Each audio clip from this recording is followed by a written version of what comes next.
Assalamualaikum warahmatullahi wabarakatuh. Allahu akbar. Allahu akbar. Allahu akbar. Allahu akbar. Allahu akbar. Allahu akbar. Allahu akbar. Allahu akbar. Allahu akbar. Allahu akbar kabira walhamdulillahi katsira wa subhanallahi bukratan wa asila. La ilaha illallah wahdahu shadaqa wa'dah wa nasara 'abdah wa 'addada jundah wa hazama al-ahzaba wahdah. La ilaha illallah wallahu akbar. Allahu akbar walillahil hamd. Innal hamdalillah nasta'inuhu wa nastaghfiruh wa na'udzu billahi min shururi anfusina wa min sayyiati a'malina. May yahdihillahu fala mudilla lahu wa may yudlil fala hadiya lahu. Qala Allah ta'ala fi kitabihil karim, a'udzu billahi minasy syaithanir rajim. Bismillahirrahmanirrahim. Ya ayyuhalladzina amanu taqullaha haqqa tuqatih wa la tamutunna illa wa antum muslimun. Wa qala aidan, inna a'tainakal kautsar fasholli li rabbika wanhar. Allahu akbar. Allahu akbar. Allahu akbar walillahil hamd. Pertama kali, mari kita panjatkan puji dan syukur kehadirat Allah Subhanahu wa taala yang dengan karunia dan nikmatnya kita bisa berkumpul di haflah di masjid yang mulia ini guna melaksanakan sholat Idul Adha.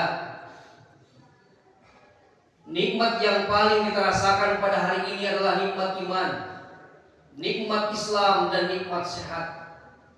Karena itulah patut kita semua sama-sama bersyukur pada Allah Subhanahu wa taala dengan nikmat yang Allah berikan kepada kita.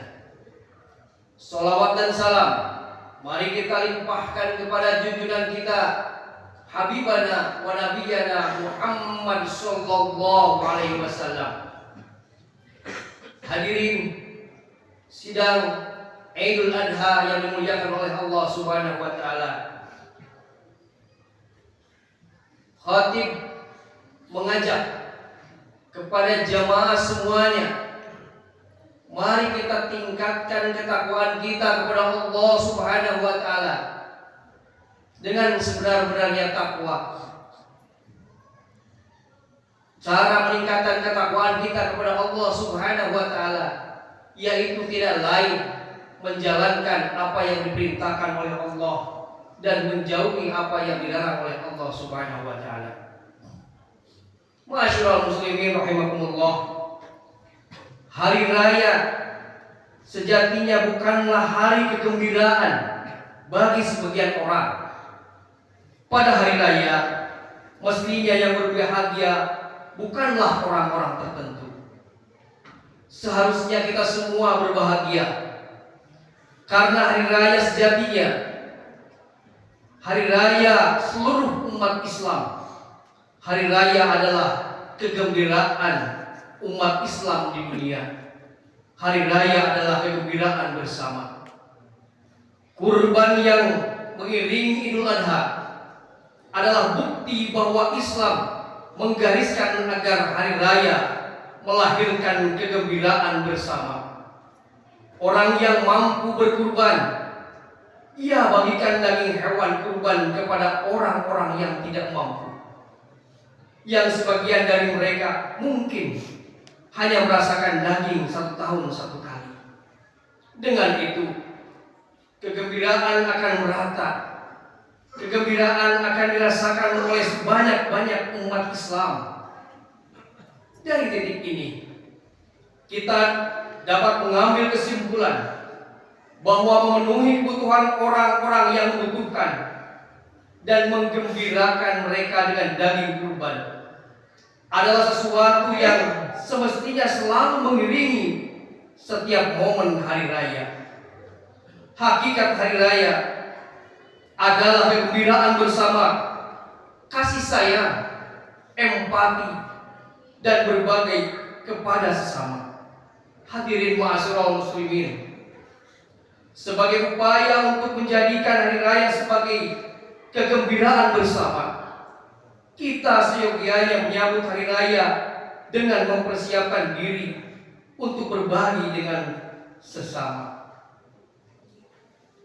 Menjelang hari raya, kita persiapkan diri kita untuk membantu sesama, meringankan beban saudara-saudara kita yang membutuhkan, dan menghilangkan kesedihan mereka dengan menyumbangkan harta yang kita miliki. Jika tidak mampu, maka dengan ucapan yang indah yang dapat menghibur hati mereka, dengan sapaan dan senyuman tulus kepada mereka, serta lantunan doa untuk kebaikan mereka. Ketika kita berkumpul bersama ayah, ibu kita, bersama anak-anak kita, teman-teman kita, dan orang-orang yang kita cintai, dalam suasana makan bersama pada momen hari raya, ingatlah bahwa di sana masih banyak anak-anak yatim yang tidak mendapatkan kasih sayang dari orang tua mereka. Di sana ada orang yang bekerja membanting tulang, mencari nafkah untuk menghidupi anak-anak mereka. Ingatlah bahwa di tempat lain masih banyak orang kehilangan pekerjaan. Di berbagai daerah masih banyak orang yang kesulitan mencari nafkah. Paling tidak, kita lantunkan doa untuk mereka pada hari yang penuh keberkahan ini, pada hari yang semestinya semua orang bergembira. Mereka menahan kesedihan, merasakan perihnya kehidupan, dan menanggung beban hidup yang serba kesulitan. Kita selipkan doa untuk mereka di tengah-tengah kegembiraan kita. Allahu Akbar, Allahu Akbar, Allahu Akbar, walillahil hamd. Kepada mereka yang mengalami masa-masa sulit dalam hidup, yang disebabkan berbagai masalah, kita katakan bahwa musibah yang menimpa kalian tidak sebanding dengan apa yang menimpa Nabi Ibrahim dan Ismail beserta keluarga mereka. Hadirin rahimakumullah, dalam penantian yang sangat lama hingga mencapai puncak usia 86 tahun, Nabi Ibrahim baru dikaruniai seorang anak yang kemudian diberi nama Ismail.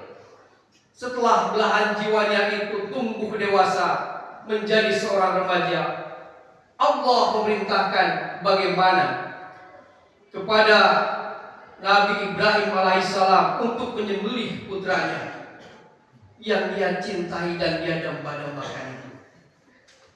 Apakah sikap Nabi Ibrahim dan Ismail menerima perintah itu? Dengan ketundukan yang total kepada Allah, Nabi Ibrahim segera menjalankan perintah itu tanpa ada keraguan sedikit pun. Sang putra juga menyambut perintah itu dengan kepasrahan yang total, tanpa ada protes sepatah kata pun. Subhanallah, sebuah potret keluarga yang soleh, yang lebih mengutamakan perintah Allah dibandingkan dengan apapun selainnya. Ayah dan anak saling menolong dan menyemangati untuk melaksanakan perintah Allah Subhanahu wa taala.